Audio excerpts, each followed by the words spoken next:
یہ دیارے شہیدی ہے اسی چوکھٹ کا بلبلے سدرہ کو دربار کہا جاتا ہے. کیا کہنا ابا، سبحان اللہ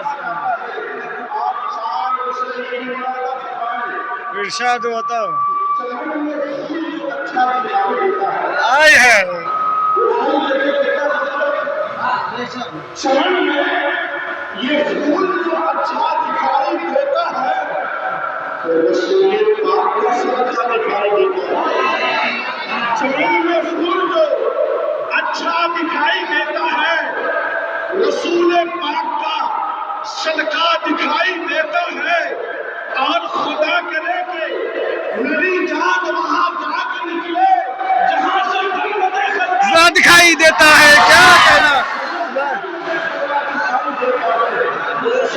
اللهم رب محمد صلى الله عليه وسلم نحن عباد محمد صلى الله عليه وسلم. آپ سوچ رہے ہو کہ میں بار بار شریف دیتا ہوں تو آج جب میں اپنی زندگی کی تیاری کر رہا تھا تو ایک حدیث سے بات ہوئی. بڑی حدیث سے بات بیان کر کے میں اپنی گفتگو ختم کر دوں گا. انشاءاللہ 10 تاریخ کو پھر میں اسی موضوع کو کروں گا. سبحان اللہ.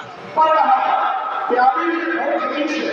اس میں ایک کسی کی بات بتاؤں گا اور ایک عقیدوں کی بات بتاؤں گا.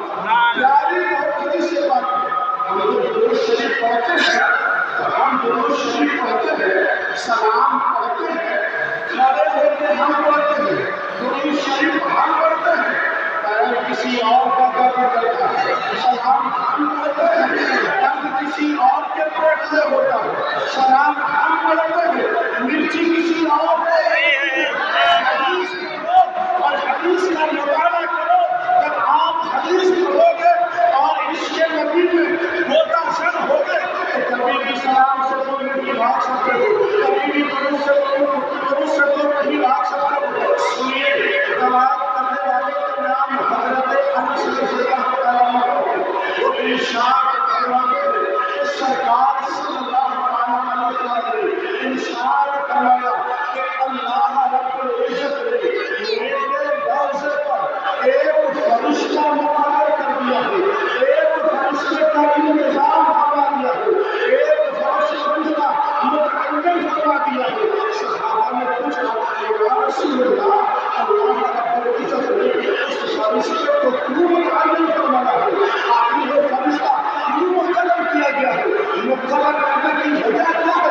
سبب کیا ہے ملے ہوگا؟ تو آقا ارشاد فرماتے ہیں کہ اللہ رب العزت نے اس فرشتے کو اس لیے مقرر کیا ہے کہ دنیا میں جہاں کہیں بھی میرا دیوانہ میرا غلام میرا کلمہ پڑھنے والا مجھ پر درود پیش کرتا ہے تو وہ فرشتہ درود کو سونے کے تھالی میں سجاتا ہے اور سجانے کے بعد میری بارگاہ میں پیش کرتا ہے اور عرض کرتا ہے یا رسول اللہ آپ کا دیوانہ آپ کا سگا دیوانہ اور سگا دیوانہ سگا جگہ سے آپ کی بارگاہ میں درود پیش کر رہا ہے آپ کی بارگاہ میں سلام پیش کر رہا ہے. اب آپ نے صرف اتنا سمجھا کہ ہم درود پڑھتے ہیں تو ہمارا درود اللہ کے رسول کی بارگاہ میں پیش کیا جاتا ہے رسول کی بارگاہ میں پیش کیا جاتا ہے. لیکن یہ آگے آپ کو عقیدت کی بات بتاتا ہوں.